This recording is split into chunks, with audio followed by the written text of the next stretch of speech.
Good morning, good afternoon, good evening, everyone. Thank you for joining us today for our 2026 High Level Political Forum side event entitled Youth Voices for a Sustainable Future Experiences, Perspectives, and Recommendations on SDGs 6, 7, 9, 11, and 17. My name is Annika, and I am a student at the University of Sydney and an intern with the Institute of the Blessed Virgin Mary Loretto Generalate NGO to the United Nations. Before we begin today's program, I would like to go over a few housekeeping items. We ask that you keep yourself muted throughout the event. Please feel free to introduce yourself and ask questions using the chat function below. Today we have Spanish interpretation available. To enable interpretation, please click on the interpretation button on the toolbar at the bottom of your Zoom screen and select your language. If you are using Spanish interpretation, we ask you to kindly rename yourself on your Zoom screen and add an SP to the end of your name. This will allow us to more easily assign you to a breakout room with other Spanish speakers later in the program. We also wish to acknowledge that this is a safe space for youth to express their views and their experiences. We invite you to enter into this space with an attitude of open and non-judgmental listening. Thank you. It is our custom to formally begin events by acknowledging the land upon which we are gathering, even when we gather virtually. As you introduce yourselves in the chat, I invite you to also name where you are joining from and to include the Indigenous territory if you know it. Let us take a moment now to acknowledge and honour the power of the sun, wind, and the rain that nurtures life on earth, the spirit of the fields, the forests and mountains, and oceans and rivers, and all that lives within. The wisdom of our ancestors, the Indigenous peoples, and the original inhabitants of the land on which we are on. In particular, we wish to acknowledge the land upon which the United Nations headquarters stands, politically designated as New York City, the homeland of the Lenape people who were violently displaced as a result of European settler colonialism over the course of 400 years. The Lenape are a diasporic people that remain closely connected with this land and are its rightful stewards. We also recognize that New York City has one of the largest urban Native American Indigenous populations in the United States. Let us affirm our desire for right relations with all Indigenous peoples, built on rights, respect, and reciprocity, as we work toward the full implementation of the UN Declaration on the Rights of Indigenous Peoples. This side event is a collaborative effort of many partners: the Institute of the Blessed Virgin Mary Loretto Generalate, Maryknoll Sisters of St. Dominic, the Grail, Congregation of Our Lady of Charity of the Good Shepherd, Daughters of Charity of St. Vincent de Paul, the Dominican Leadership Conference, Justice Coalition of Religious, along with the Mary Ward Centre and CJ Spain JPIC office. Our partners are committed to amplifying the voices of youth in UN spaces as we work toward the achievement of the 2030 Sustainable Development Agenda. I would now like to introduce our moderator for this event. Charlotte is the representative for Gender Equality and Youth for the Congregation of Our Lady of Charity of the Good Shepherd, an NGO with special consultative status to the Economic and Social Council of the United Nations. Based in New York, Charlotte contributes to girls' education, grassroots representation, and advocacy through her work in capacity building trainings, research, and information sharing throughout the Good Shepherd Network. Thank you so much, Annika. Well, good morning, good afternoon, and good evening, everyone, and welcome. Whether you're joining us from somewhere on site at the United Nations or from your home, office, or a community center somewhere across the globe, I'm so glad you're here. Your presence today confirms that youth voices belong at the global policy table, starting with this critical conversation. My name is Charlotte, and I'm honored to serve as your moderator for today's event, Youth Voices for a Sustainable Future, an official side event of the 2026 High Level Political Forum on Sustainable Development. We are 4 years from the 2030 Sustainable Development Agenda deadline. I don't need to remind many of you that it's just 4 years now. This carries greater weight to consider that the 15 years of the development agenda encompasses a majority of our lifetime as youth. And development targets are visible all around us. It is the water we drink, the energy that powers our schools and hospitals, the cities we're growing up in and growing into. The SDGs are not abstract illusions, but the conditions of our daily lives. As we approach this deadline, it is crucial that progress towards these goals is tangible. We are not here to share our realities and struggles and wait for others to respond. These efforts require collaboration with youth as co-creators, as innovators, as a generation that has never known a world without the internet, without climate crisis, without the knowledge that the challenges we face are global, and so too must be our solutions. Young people, 1.8 billion of us, aged 10 to 24, are already doing this work. In rural communities, young people are designing low-cost water filtration systems and mapping water access gaps that governments haven't yet charted. In rapidly urbanizing cities, youth-led collectives are campaigning to implement affordable, sustainable housing. In places experiencing energy poverty, young entrepreneurs are building solar microgrids and bringing power into communities. Today, we're going to hear from very impressive leaders from the Philippines, Ukraine and Spain, Australia and India, Zimbabwe and beyond, who are living at the intersection of SDGs 6, 7, 9, 11, and 17. Clean water, affordable energy, innovation and infrastructure, sustainable cities, and the partnerships that make all of it possible. They will not only share the challenges their communities face, they will bring ideas, recommendations, and a call to action for every policymaker, UN agency representative, and civil society partner in this space. Now it is time for the world's institutions to match the energy, creativity, and commitment to SDG progress displayed by young people with the access, the resources, and the genuine partnership we need to achieve what is necessary. The 2026 HLPF theme calls for action that is transformative, equitable, innovative, and coordinated. And I can't think of a better description of what young people are bringing to this moment. We will now move into our panel discussion, followed by time for breakout room conversations, which I really encourage you all to engage with fully before our closing call to action. But first, to every young person with us now, and to every young person who could not be here today, this space is for you. Your experiences matter, your recommendations matter, and our generation will not be talked about in the abstract today. We will speak for ourselves. So welcome to Youth Voices for a Sustainable Future. It is my pleasure to first introduce the remarkable young leaders who will be guiding our conversation today. Our panel of speakers represent diverse voices from around the world. They will speak about their experiences and perspectives on sustainable infrastructure and community resilience in climate vulnerable regions, to energy access, innovation, and rebuilding for a sustainable future in the face of challenges, including in conflict areas.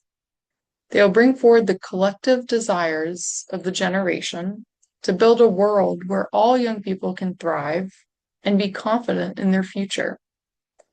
Together, these 5 voices represent the geographic diversity, the depth of experience, and the bold ambition that this moment demands. Please join me in welcoming our panel. I would like to introduce our first speaker, Christine is a second-year Bachelor of Arts in Global Affairs and Diplomacy student at Miriam College in Quezon City, Philippines. She serves as the internal vice president of the School of Arts, Sciences, and Education. A dedicated student leader, she has held various leadership positions throughout her academic journey. Welcome, Christine. The floor is yours. Thank you for that wonderful introduction, Charlotte. And good day, esteemed guests and fellow youth leaders. My name is Christine, a second-year college student from the Philippines. Before I am a leader, a youth advocate, and many more identities, I am simply a student who commutes to school. I wake up before the sun rises, anticipating that a journey that should take an hour will take twice or even thrice as long. I wait in long queues for public utility vehicles, or PUVs, elbow my way into overcrowded trains, and spend hours of my life in draining, stressful traffic. Before I've even sat down in class to learn, I am already physically and mentally exhausted. This is the reality of the average Filipino commuter. When we discuss SDG 11, sustainable cities and communities, advanced infrastructure often comes to mind. But building sustainable cities is ultimately about building spaces for people. However, if the journey to these spaces is cramped, congested, and inefficient, the goal is not truly manifested into actual outcomes. In the Philippines, substandard public transportation remains a great hindrance to this goal. According to the Philippine Development Plan, poor mobility in the country is largely attributed to the lack of public utility vehicles that meet demand. And according to the 2025 TomTom Traffic Index, the Philippines ranked first as the most congested in Asia and second globally with a congestion rate of 45%. And in 2024, Manila ranks 60th in urban mobility readiness among 65 cities around the world with the worst public transit systems. For many students like myself from lower middle class families that do not own a private vehicle, commuting is our only means of transportation, no matter how cramped, tiring, and undignified it can be. Our only option becomes a test of endurance rather than a service efficiently delivered. Despite these challenges, there have been multiple initiatives to improve public transportation. The introduction of beep cards, which are stored value cards for train tickets with discounts for students, senior citizens, and persons with disabilities, has made commuting more convenient by reducing long queues. Yet, convenience alone cannot solve congestion. If there are simply not enough trains, buses, or public utility vehicles to meet demand, commuters will continue spending hours waiting and traveling in overcrowded systems. So, to fulfill SDG 11 is to make it a mission for our government to make public transportation truly for the public. Local policymakers and governments worldwide now hold a major responsibility to enact this mission.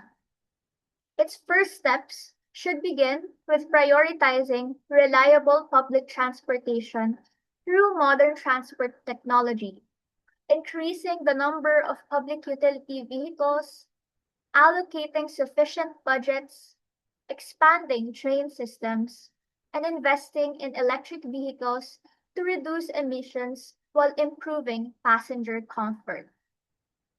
These improvements should also be supported by sustainable infrastructure and reliable roads. This modernization must also consider the workers and drivers who rely on traditional public transportation for a living. The Philippines' most popular public transport is the jeepney. It is a colorful vehicle that is integral to our identity and provides affordable transportation for millions. While some traditional jeepneys are aging and contribute a lot to emissions, recent modernization efforts have led to a massive jeepney phase out that has left many drivers struggling with insufficient financial assistance, higher operating costs, and complicated paperwork. These jeepneys are integral parts of our identity as Filipinos, a factor that is not disposable just for the sake of modernization. However, both progress and preservation can exist at once. Jeepney drivers are the backbone of Philippine transport, and as such, they should be included in legislative and planning processes.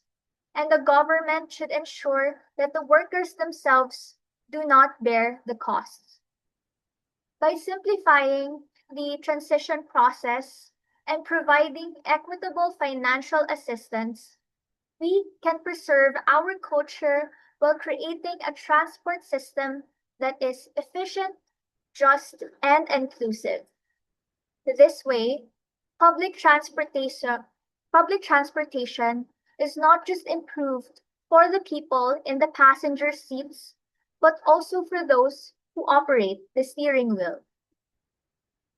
And lastly, to achieve meaningful progress in public transportation, the youth must be at the center of planning, especially on the topics of affordability and accessibility.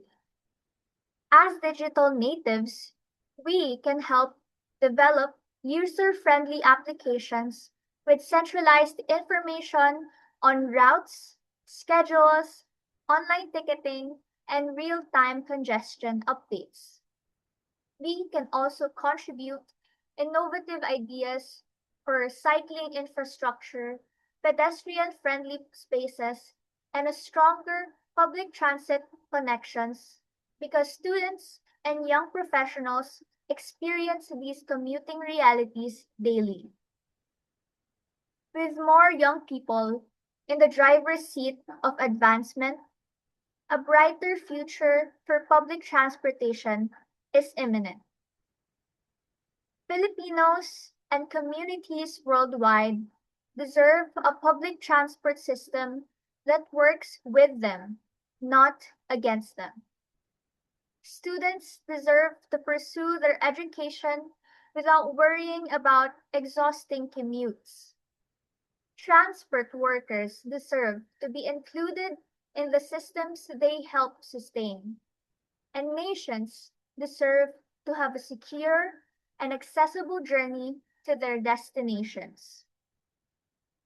When these goals are realized, SDG 11 becomes more than an aspiration, it becomes a reality that improves the lives of all communities. That is all, and thank you, everyone. Thank you so much, Christine, for that excellent presentation and sharing your experience of SDG 11 as it connects to the transportation system in the Philippines. You've clearly displayed that we need adequate investment in infrastructure. And for a truly just and equitable modernization, those most affected in decision making need to be included. So thank you. I would now like to invite our next speakers. Claire and Daksha will co-present the findings of a global youth project on the SDGs undertaken by the IBVM Loreto NGO. Claire is an Australian intern at the IBVM Loreto NGO. She is a second-year student at the University of Melbourne, studying a Bachelor of Arts with a major in French Studies. She also has a keen interest in and takes subjects in politics, communications, and other languages, including Latin and Spanish. Daksha is also an IBVM Loreto NGO intern who is currently pursuing a degree in English at Miranda House, University of Delhi. She's been actively involved in civil society advocacy since 2022 and has been a part of JPIC and Friends of Mary Ward in high school, which sparked her interest in the NGO's work. She's deeply passionate about climate justice, women's and girls' rights, and refugee rights, among other global concerns. Welcome, Claire and Daksha. Please take it away. Thank you so much, Charlotte, for that introduction. Hello, everyone. Today, Daksha and I are honoured to join you and are proud to present a report brought together by Sister Sarah and interns like us working with her at the IBVM CJ NGO at the UN. Our youth report, Youth Voices for Sustainable Development, a Global Call to Action, was developed to bring to light the experiences, perspectives, and recommendations of young people in relation to Sustainable Development Goals 6, 7, 9, 11, and 17, which will be specifically reviewed at this year's HLPF. The report draws on the lived experiences of 102 young people aged 15 to 24 from Australia, Canada, England, India, and Nepal. Their insights were gathered through a youth-led conversation circle methodology. During these facilitated discussions, young people shared of their experiences, challenges, and ideas for change in relation to these SDGs. Across countries and SDGs, common themes were identified. These included the inequality between rural and urban living areas, affecting access to water, energy, transport, digital connectivity, and community infrastructure. Affordability and cost of living, as well as AI's global impact, although experienced differently between countries, was also concerning to young people. Other concerns centered around young people and women being groups frequently overlooked in SDG progress, as their voices are often diminished globally, especially under the weight of sexism and the burdens of stereotypical female roles. Overall, this report shows youth voices are thought-provoking and important to be heard in the UN deliberations, such as at this HLPF. Across 5 countries, several major concerns linked to SDG 6, that is, clean water and sanitation, were found to be shared, although inequalities were quite stark. Firstly, there was a notable divide in access to clean water and sanitation. This ranges from an urban-rural divide, as observed in Australia and Nepal, to an urban gated community, urban slum divide in countries like India. Secondly, indigenous communities were disproportionately impacted in countries such as Canada and Australia. Similarly, gender was seen to be a dividing factor, manifesting as period poverty, then women being physically burdened with fetching water, and the lack of public toilets. A rather new and emerging concern was AI data center water usage, as observed by participants from India as well as England.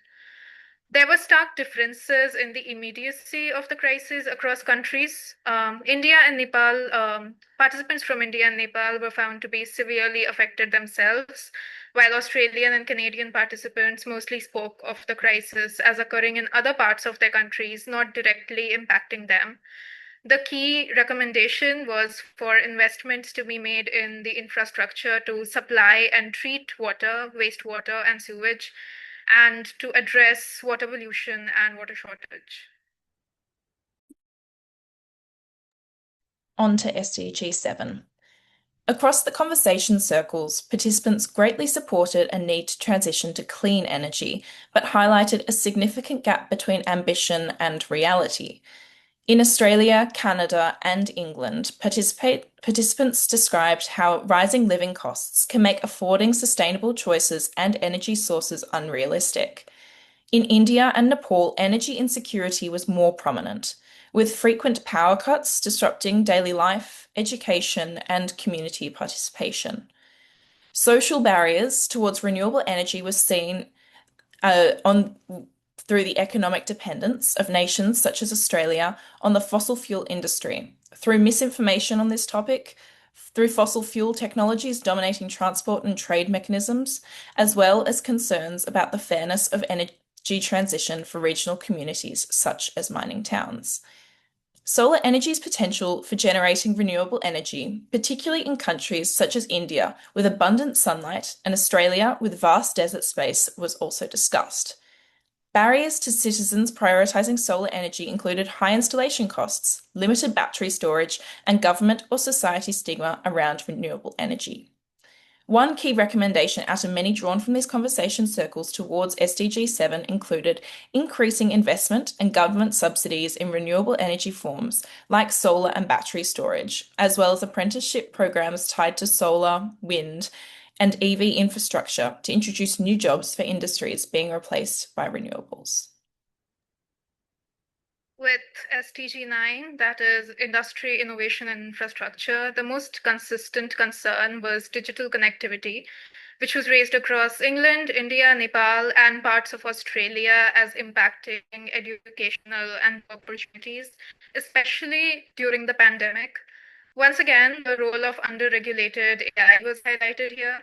Public transport was brought up by several participants as well. Australian participants criticized the car-centric design of outer suburban areas, while participants from India and Nepal pointed out poorly constructed roads and inefficient public transport facilities.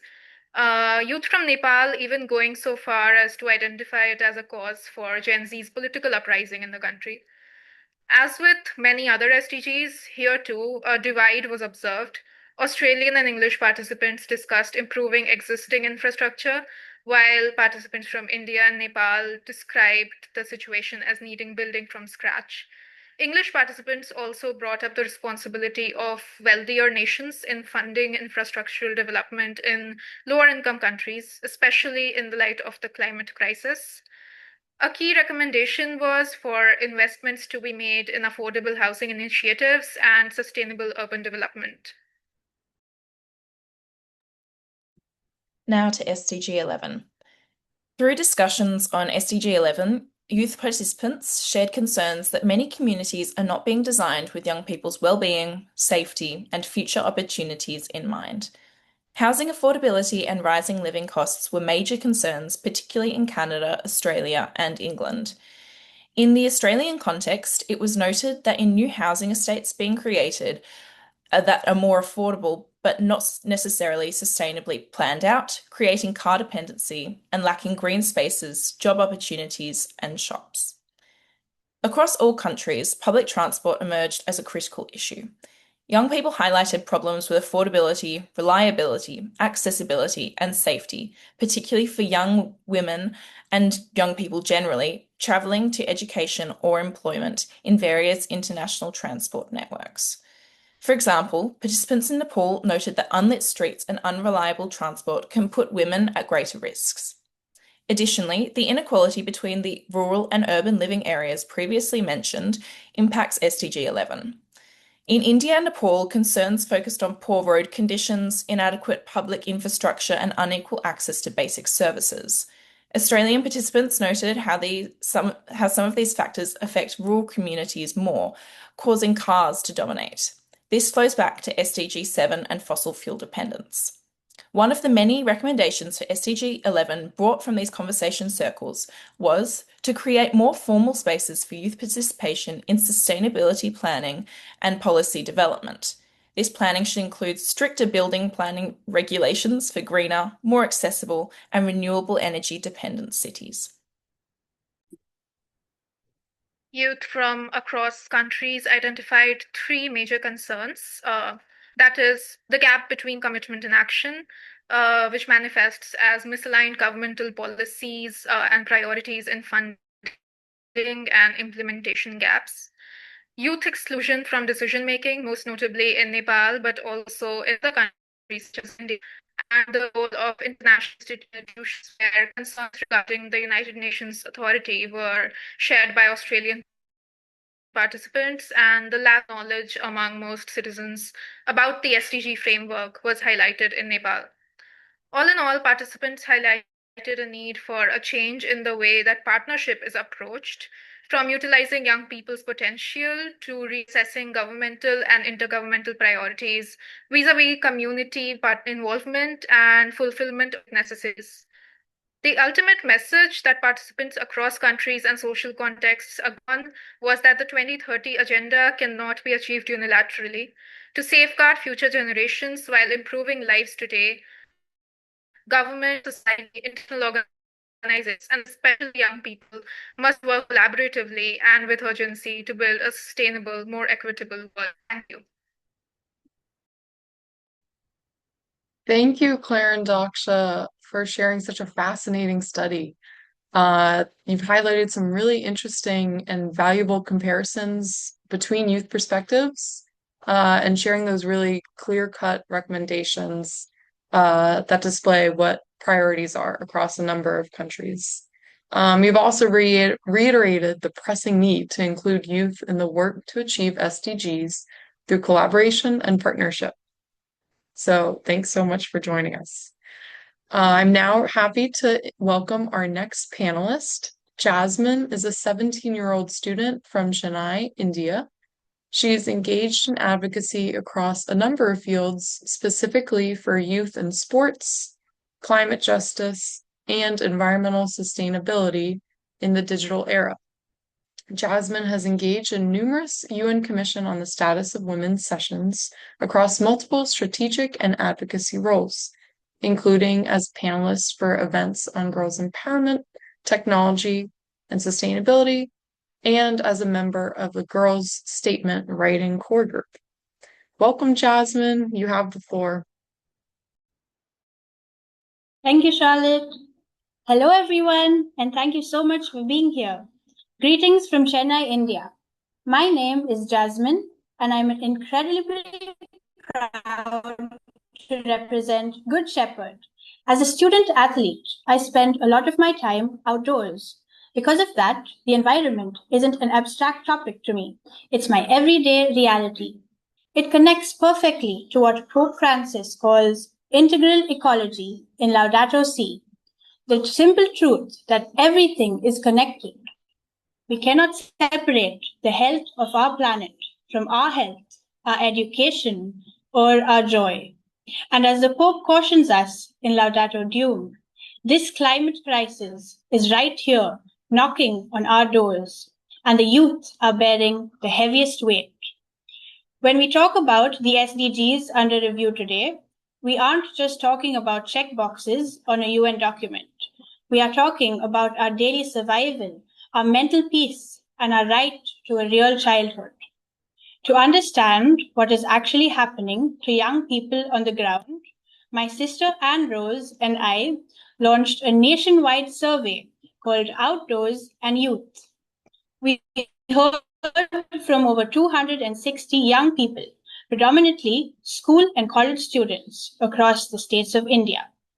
Almost every single person said the same thing. 92.9% have noticed drastic changes in our weather patterns over the past 5 years. Summers are longer, heat waves are brutal, and 90.6% specifically reported experiencing hotter temperatures. Our data shows that environmental issues are actively disrupting our daily lives. First, on water and energy. 52.3% of our respondents told us that clean drinking water is either sometimes unavailable, unsafe, or frequently unsafe to drink. Meanwhile, 80.8% said that power cuts affect their ability to study or stay healthy, with nearly 1 in 5 saying it happens often during these severe heat waves. Second, the physical toll. This isn't just uncomfortable, it's making us sick. When asked how pollution and climate change affects us, over 81% of the youth reported facing a direct physical impact, dealing with severe or moderate symptoms like chronic coughing, asthma flare-ups, eye irritation, and heat exhaustion. When we map our survey answers against India's official National Air Quality Index, the connection is undeniable. In Delhi, which is officially ranked as the most polluted capital in the world, the youth who filled out our form reported the highest rates of health disruptions and school closures. But even in the coastal, lower AQI states like Tamil Nadu or Goa, youth aren't spared. Instead of smog, we are reporting severe heat exhaustion and deep anxiety over unpredictable floods. A recent report by The Guardian, published in June 2026, just last month, highlighted the real gravity of this situation. Schools across half of India's 28 states are being forced to shut down for weeks or even months due to extreme heat waves and toxic pollution. Education moves online, creating massive inequality for students who lack stable internet and leaving young people trapped indoors for massive chunks of the year. As an athlete, the most heartbreaking thing to see in our survey relates to our fundamental right to safe, inclusive, and open green public spaces. Nearly every young person who filled out our form said that outdoor play, sports, and time outside are absolutely essential or moderately important to their mental and physical health. Yet, the climate crisis is actively stealing those spaces from us. 89.9% of youth stated that air pollution, extreme heat, or climate damage has outright prevented them from playing sports, exercising, or going outside, either frequently or occasionally.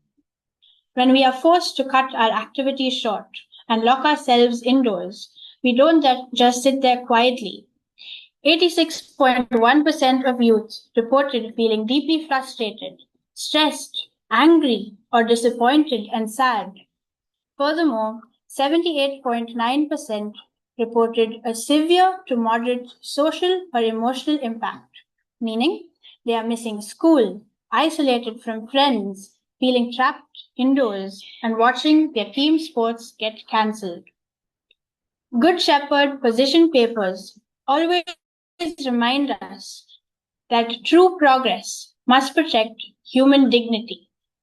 Guided by global partnerships, the over 260 youth from our study have a very clear, very simple message for our leaders. Please, thank you.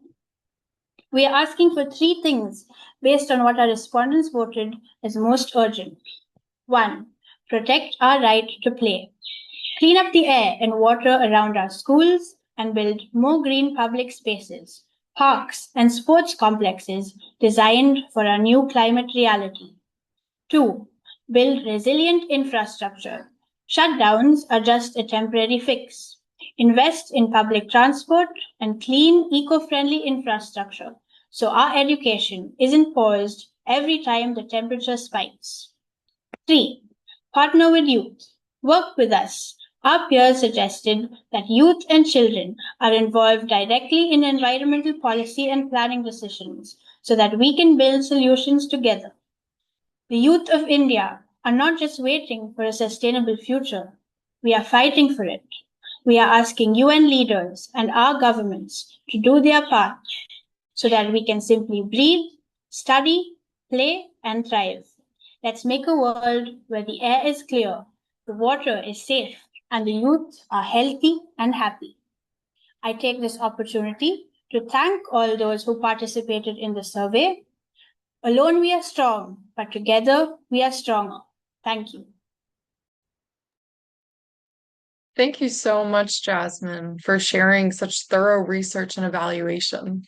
You really brought these data points to life, revealing, as you said, how climate change is actively stealing things like education, play, and time outside, but then also the compounding effects and intersecting issues, especially access to internet and the need for comprehensive mental health support.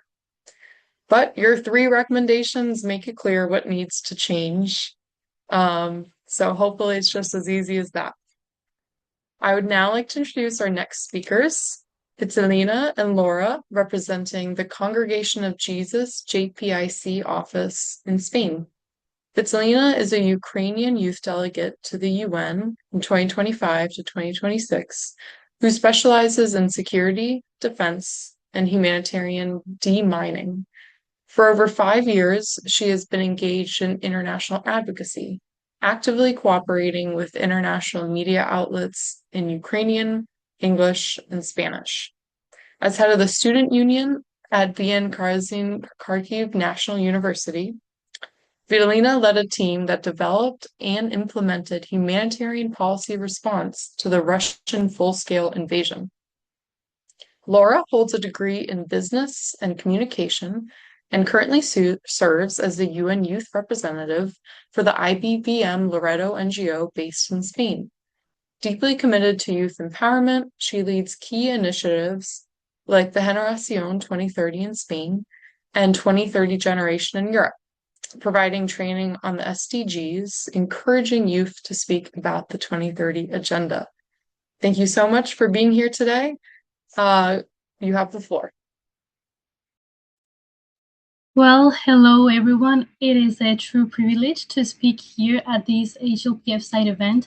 My intervention today is grounded in the collaborative work of 5 young leaders from across Europe and the world: Emanuele from Italy, Vitalina from Ukraine, Lily from Germany, Lucy from Australia, and I'm Laura from Spain. I want to thank them all because I think they are all here. We came together to look beyond cold theoretical statistics and discuss personally, through a young lens, the actual lived realities and challenges of the SDGs in our respective countries. I will just comment on this work from a general perspective, while Vitalina will be centered in what's happening in the Ukraine. About the SDG 6, clean water and sanitation, the climate change is visibly shifting water availability across all regions. Germany, Spain, and Italy report extreme summer droughts, alternating with flash flooding that has caught local emergency infrastructures off guard. Australia faces identical climate-driving strains, forcing massive state investments into desalination and water trading.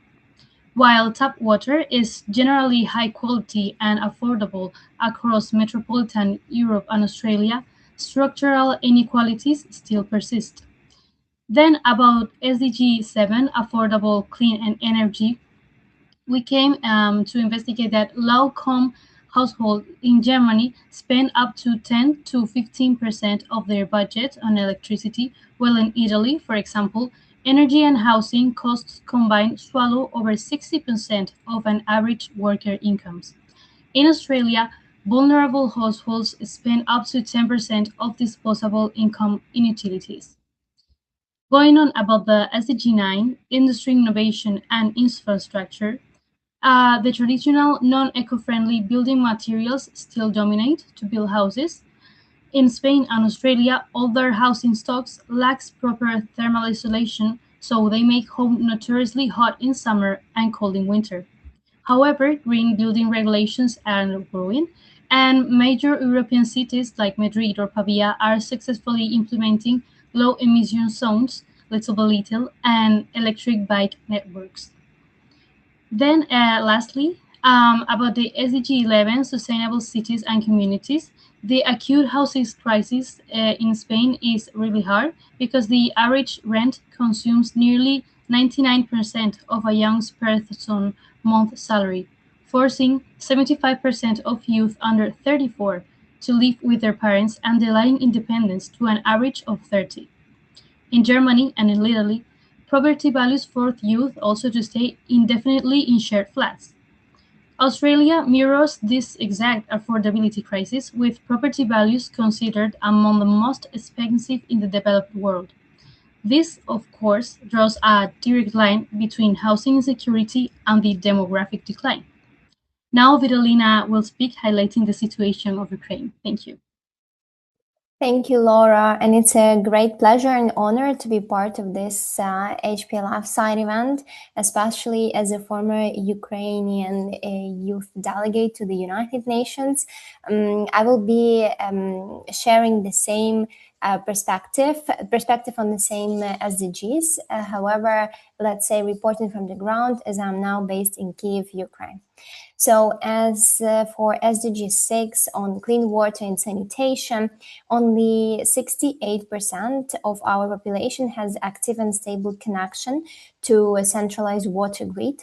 And the situation is specifically very severe and difficult in the Ukrainian territories that are temporarily occupied by the Russian Federation, because people unfortunately have to live with the conditions there. A lot of them do not have stable access to water. But even when we talk about the territories that are under government-controlled areas in Ukraine, because for the last, especially since the beginning of the full-scale invasion, Russia's full-scale invasion in 2022, they have been targeting a lot of our water infrastructure, and even myself living in the capital of Ukraine, sometimes I don't have a stable access to water depending after attacks. But it's important to mention that all our government structure and our, let's say, utilities facilities are trying to be adapted as much as possible to renew the water supply. As to SDG 7, affordable and clean energy, it's also a really interesting perspective when we talk about it from the country at war, because our energy, especially comparing to some European prices, is quite affordable, even though still to the economic difficulties that Ukraine now is facing, a lot of families and especially young people, bills are still high. But again, comparing to a lot of other, let's say, Western countries, not only in Europe, the prices are quite decent.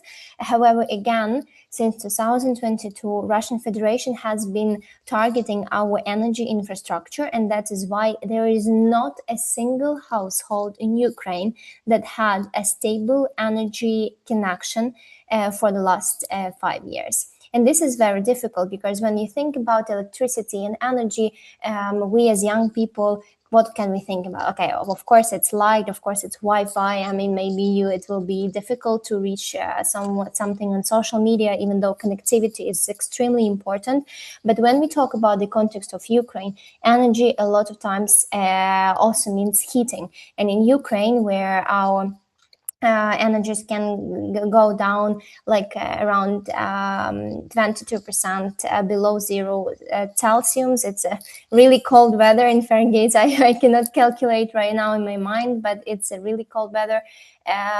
Being without heating is very difficult, and especially for actually I cannot say for everyone, for young people, for elderly people, for people with children, everyone is struggling. So this is really important to understand this perspective on SDG 7 when we talk about from a country of war. SDG 9, industry, innovation and infrastructure.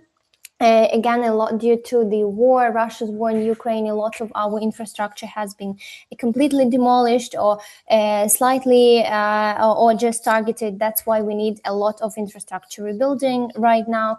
And I like to say this phrase that Ukraine has to be inclusive these days. We don't have other option. So when we talk about rebuilding our different buildings, infrastructure, facilities, and things like that, we are trying to make them more inclusive. They were, and I'm proud to say that a lot of young people are actually driving these initiatives to make sure that these new facilities are being inclusive to people with different needs. And on the last SDG that we are covering today, SDG 11, Sustainable Cities and Communities, here the same, I would bring back to the reality. A lot of co-panelists have been mentioning that especially young people are facing a real renting crisis a lot around the world. And last year when I was conducting youth consultations in very different regions across Ukraine, and one of the key aspects when I asked young people what what are your problems? What do you want me to, to tell abroad? What messages to communicate? And of course, security concerns was number one priority.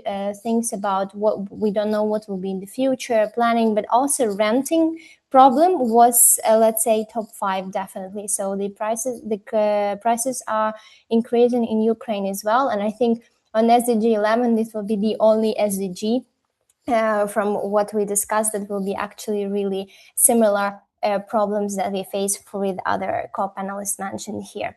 But to sum up, I want to highlight one word is resilience, that despite water and energy disruptions that are very consistently being conducted by the Russian Federation in Ukraine, and Ukraine continues to adapt. We are adapting every day to new reality. We are preparing for the next winter. We are preparing for we are rebuilding our infrastructure facilities that were completely demolished. So Ukraine is resilient, and young people are a very important part of this process. Thank you. Thank you both for such an impressive presentation. You really embodied the fact that SDGs can't just remain on paper when it comes to progress. That was such an informative breakdown highlighting youth-specific and extremely timely challenges. So thank you for that update. I would now like to introduce our final panelist, Jaden, who is joining us from Zimbabwe. Jaden is a spoken word artist and poet, junior mayor, and human rights advocate. She loves reading and using storytelling to understand and express real issues affecting young people in her community. She has spoken at different forums, including Model United Nations, and on topics like human rights, culture, and technology, using her spoken word and public speaking as a way of engaging with people. Welcome, Jaden. You have the floor. Thank you so much for having me here. My honored guests, leaders, ladies, and gentlemen. I stand before you today representing the Republic of Zimbabwe and her commitment to Sustainable Development Goal number 9, industry, innovation, and infrastructure. I remember driving home from school in 2015 with my father. Now, I don't remember much about the conversations we had because my concentration was on the fact that the road was bad. My father wasn't driving a car. It seemed as if he was auditioning for Formula One, left, right, and left again. The funny thing is, every afternoon we fought the same battle. Fast forward to today, I drive along that same road. The potholes that once dictated our journey have disappeared. The road that was once dilapidated has been reconstructed. The traffic flows. The journey that once tested my patience now reminds me of my country's progress. And that's when it struck me. Infrastructure doesn't simply change roads. It is a structure that changes stories and brings about economic growth. Because every kilometer rehabilitated is a step closer to a desired destination. It means another entrepreneur refusing to let distance become destiny. Zimbabwe is still developing. She is still in her prime. So don't judge her by today's skyline. Give her tomorrow's time. Because no masterpiece apologizes for looking like a construction site, because the vision will soon be in sight. Because what you get is not what meets the eye. Today, Zimbabwe is laying more than asphalt. She is laying ambition. The recently completed Jobabless interchange is not merely an interchange. It is an exchange of congestion for connection, an exchange of delays for development, an exchange of frustration. And beyond the border post is proving that infrastructure doesn't merely connect places, it connects possibilities. Based with the gap for investment. I see confidence. Some see pillars, I see possibility. The World Bank describes infrastructure as the backbone of economic growth. Zimbabwe heard that literally, but even when her backbone broke in 2008, Zimbabwe chose to call until she could stand. Every bridge restored strengthened our backbone. Every highway rehabilitated came from a point of dedication. Every investment in infrastructure tells the world that Zimbabwe is preparing to not to merely to move people, but to move an entire economy. And an economy on the move never stands still. It attracts investment. It creates employment. It inspires development. Zimbabwe's economy is projected to grow by around 6%, not merely a rise in a graph, but a reason to grasp new possibilities, because growth isn't simply about climbing a chart. It's about giving every citizen a stronger start. And the film doesn't stop where the tarmac ends. That's exactly where opportunity extends. Across Zimbabwe, service stations have become a sensation. Yesterday, they sold us fuel. Today, they fuel commerce, they fuel careers, they fuel communities. Food courts buzz with families. Small businesses welcome customers. Young entrepreneurs that discover that where people start, opportunity doesn't. Yesterday, we filled our tanks. Today, we're fulfilling our dreams. Zimbabwe means house or stone. Yet perhaps our greatest story isn't the stone beneath our feet, but the future we choose to build upon it. We sit on one of the world's hard rock lithium deposits, that very mineral powering electric vehicles, renewable energy, and the green economy of tomorrow. Think about that. The world is charging its future using minerals from Zimbabwean soil. But Zimbabwe has made a powerful decision. We are no longer content with exporting tomorrow, and that's why we have put restriction. By restricting the export of quality gold, encouraging local processing, we are choosing value for volume. Creation of factories from the way that Zimbabwe has this.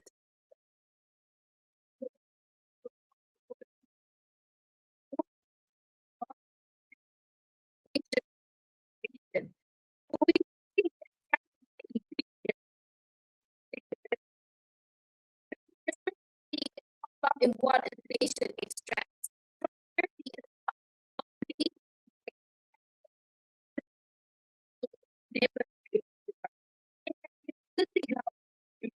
Make parents proud. Zucker determined to become Zimbabwe's own Zuckerberg, proving that your should never postpone with purpose. The young girl from Caillou had darkness and doesn't curse it. She converted. She doesn't wait for the future. She creates it. It is every young simply consume technology, dream of producing it. Simply downloads ideas, but uploads solutions. Because Zimbabwe's richest mine has never been beneath our feet. It resides in the young minds who refuse to let their backgrounds define the rest of their lives. Ladies and gentlemen, Vision 2030 isn't just a document. It is an awakening reality. You see it in roads that are being built. You see it in airports that are being modernized. You see it in growing innovation ecosystems. You see it in young people who no longer ask, where can I find a job? But what problem? This is Zimbabwe I know. A Zimbabwe that refuses to be defined by yesterday's challenges. A Zimbabwe determined to build tomorrow. A Zimbabwe where roads don't simply shorten journeys, they shorten the distance between dreams and destiny. Where minerals don't merely leave the ground, they lift a nation. Where innovation isn't a privilege for the few, but a possibility for the many. A Zimbabwe proving that sustainable development is not something we wait for, it is something we work for. Brick by brick, bridge by bridge, dream by dream. Until so my father down time to go let's see Zimbabwe forward. Because I be talking about a road. Today I ended talking about a destination that changes a nation. And when Zimbabwe finally arrives, the world will realize she was never lost. She was simply under construction. I thank you. Thank you so much, Jaden. That was really fantastic. I apologize for those connectivity issues. But as Sarah said, hopefully we'll be able to share out a copy of your speech because having heard it in our event rehearsal, I know there's not a single word that should be missed in that. So hopefully everyone will be able to read it after our event is over. That wraps up our panel. We're now going to move into our small group breakout rooms for an intergenerational conversation. Each group will be led by a youth facilitator who will pose 3 questions to you. These questions are on the slide on your screen. All Spanish-speaking attendees will be matched with Spanish-speaking facilitators. So now I ask you to please make sure you have SP by your name if you would like to be part of the Spanish group.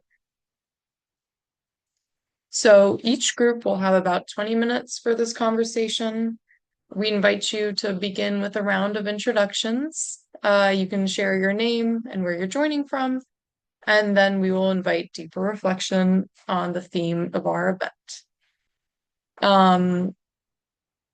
So just to read out these questions real quick, we'll go over what surprised you or prompted an insight, resonates with you from the presentations, what your experience of the SDGs under review has been, and then what concrete commitments can your organization or government make to include youth in its work on the SDGs, including utilizing existing partnerships. So I think once the breakout rooms are ready, Sarah will open them up, and all you have to do is click join the breakout room on your screen, and then we will come back in about 20 minutes for our facilitators to share your key takeaways.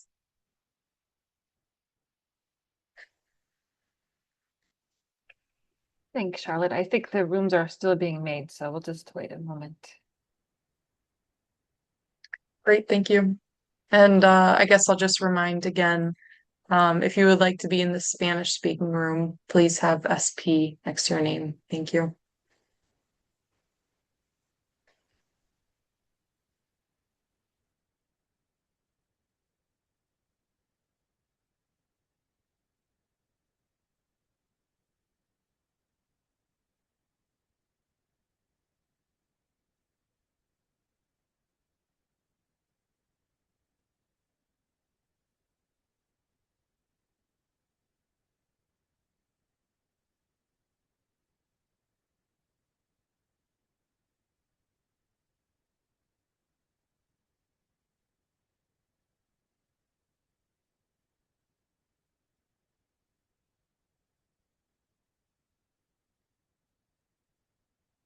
Sorry, just another minute.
And just to confirm our Spanish-speaking youth facilitators, we have Mario, we have Eugenia, and we have Laura. Okay.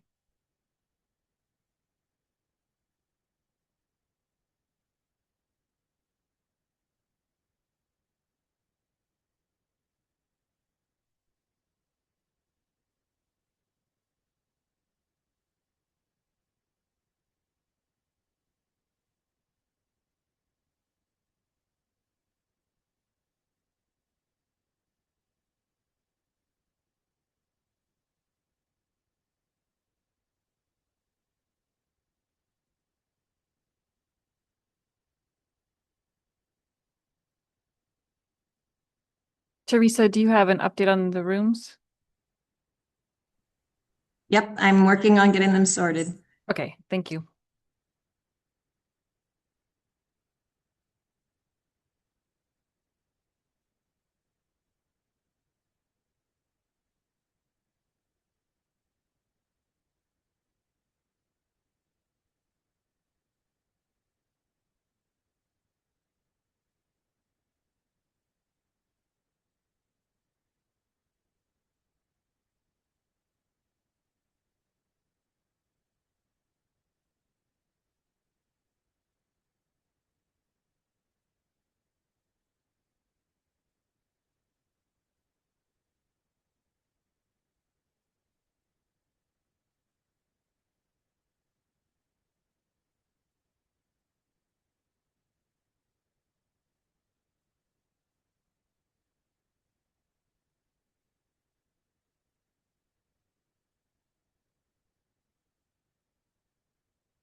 Thanks, Teresa. It looks like most people have gone into the rooms.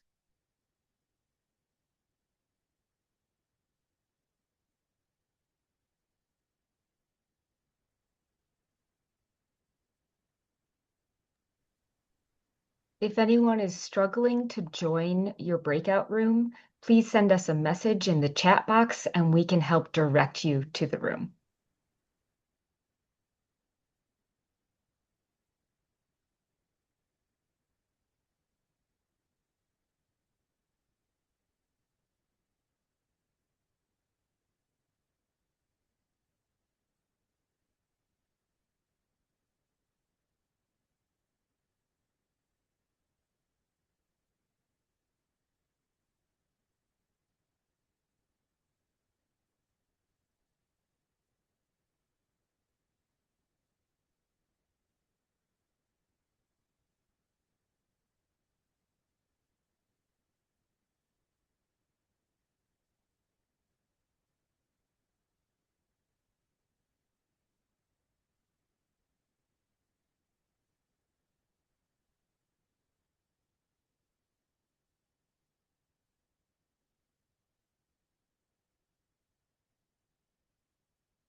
Which is that green spaces make us feel better. And we do appreciate when our cities or our school have those spaces because they are also kind of climate shelters since everything is colder around it. Another thing that Cecilia mentioned, for instance, and I think is very interesting, is how young people are so they decided to have the initiative and have and create surveys about the status quo in the public spaces, and we do love how young people are engaged. And what else? We also talk about the situation of water and how water for baby food can be not safe in some places, and how in our world we live in with so many different realities. Thank you so much, and maybe the next facilitator can continue. Thank you, Mario. It was a fantastic report. I'm glad to hear that was discussed in your room. I'll turn it over to Hannah now, if you'd like to share some of your takeaways. Hi everyone. It's such an honor to be here with you all today. In our small group, we discussed the interconnectedness between developing and developed countries in the achievement of the SDGs. We discussed how there were many similar themes presented by the panelists, and how we can only achieve the SDGs by multilateralism and collaboration from youth. We also had someone mentioned that despite all, hope is really important, and it's important to be hopeful in times like this. And also, youth resilience is also very important. And it's very important that we include youth in these discussions. But of course, hold hope, especially in trying times today. Yeah, thank you so much. Thank you so much, Hannah. I have to say that, and as Katie's putting in the chat, hope and resilience, those are the two words that have stuck out to me today. Since Vitalina mentioned it in her presentation, the resilience of youth. And we had a similar conversation in our breakout room, that the emphasis on doing something, taking action, and having that passion, is hopeful for all of us. So I'm glad that's a takeaway from your breakout room. Um, I think we have time for maybe one or two more. Veronica, would you like to share takeaways from your breakout room? Yeah, absolutely. Thank you so much. One point that really resonated with our group, the first point that was actually brought up was the reality of daily commuting and challenges in the Philippines, which demonstrated how transportation and urban infrastructure directly affect people's quality of life and the importance of creating a more sustainable and accessible communities. Another key takeaway that was brought up was the issue of climate change, and some of our participants reflected on the fact that marginalized communities often contribute the least to climate change, yet they experience some of its most severe impacts. And this definitely reinforced the needs for equity, the inclusion to remain at the center for sustainable development efforts. A third thing, our group also emphasized that achieving the Sustainable Development Goals requires stronger collaborations between governments, the civil society, and local communities. Partnerships are most effective when they are built on trust, shared responsibility, and actual participation. And finally, we just kind of reflected on the fact that youth voices are very, very important. They deserve to be heard, valued, and included in decision making. Meaningful progress on the SDGs, it requires our voices and to be recognized as equal partners to shape sustainable solutions. Great, that was a fantastic summary. All those points are so important to keep in mind. Maybe just one more real quick. Eugenia, would you like to go? Thanks. Yeah, sure. In my group, we mainly talked about one thing, which was just the willingness of governments and like societies to have these goals. So everyone was talking about how great all of the presentations were and how the youth having to like speak up and have all of the solutions, it's so great. But some of the struggles that the people presenting already pose. So like the economic struggles in different countries that might have a lot of resources, but they use them like differently or they sell them out or things like that. So we talked about that and governments somehow how they instead of keeping like these long-term goals in mind, depending on the political party, they kind of like change around what they're going to do. So a government comes in and does some things, but then in 4 years, when the government changes, those things are actually removed, and how these projects needs to have longevity. So how these projects need to be thought out in the long term, and how youth coming up with all of these solutions is great for that to have that yeah, to have longevity on these projects. Thank you so much. Thank you to all the facilitators for taking the time today. And thank you all for sticking around and engaging in these conversations. It shows that we really need this concrete intergenerational cooperation to make the achievement of the SDGs a reality. In the last couple minutes, I would now like to invite Ruby an intern with IBVM Loreto, joining us from Nepal to offer some closing reflections. Thank you, Charlotte. So we have arrived at the close of what I believe has been a truly remarkable site event. We came together today from across the world, from Philippines and Ukraine, from India and Spain, from Nepal and Australia, and everywhere in between. And we discussed that too really happens in global policy spaces. We listen to young people, not about young people, not on behalf of young people. We listen to young people in their own words, with their own authority. This is the state of our world. 4 years from 2030, uneven progress. Most goals are not on track to be achieved. There is a real urgency and extraordinary young people rising to meet it. So as we close, I want to speak directly to every policymaker, every UN representative, every civil society leader, and every institutional partner in this space today. This is our call to action. Invest in young people, not as a line item, but as a strategy. Fund youth-led organization working at the communities level on SDGs 6, 7, 9, 11, and 17. Remove the barriers, financial, bureaucratic, and political, that prevents young people from leading the solutions their own community needs. Include us meaningfully, not symbolically. Seats at the table are not enough if young people are not shaping the agenda, co-authoritating the policies, and holding institutions accountable for the implementation. Meaningful youth participation must become the standard, not the exception.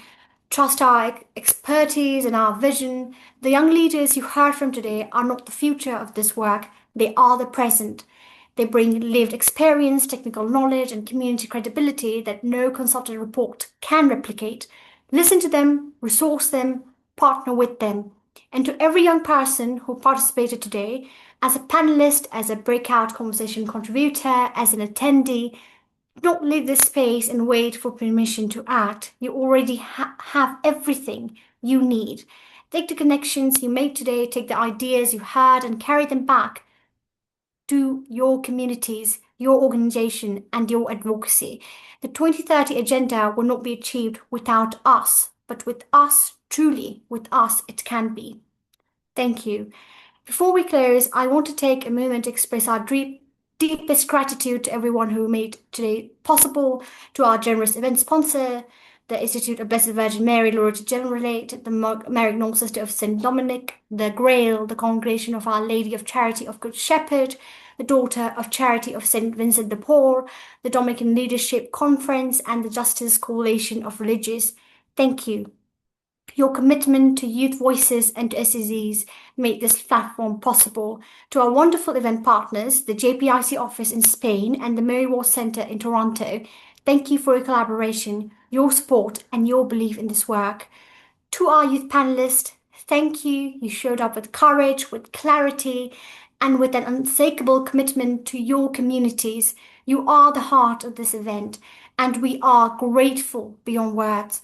To our host and moderators who welcomed us so warmly, and to every facilitator who guided our breakout conversation, thank you for creating a space that was safe, substantive, and truly youth-led.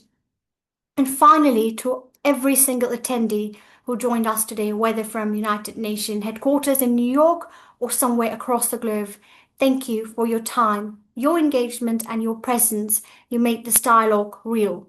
We hope to see you continue this work in your own spaces, in your own communities, and here again as we march together towards 2030 with hope, with energy, and with everything we have got. Let's go. Thank you. Thank you so much, Ruby. Bye, everyone. Thanks for joining.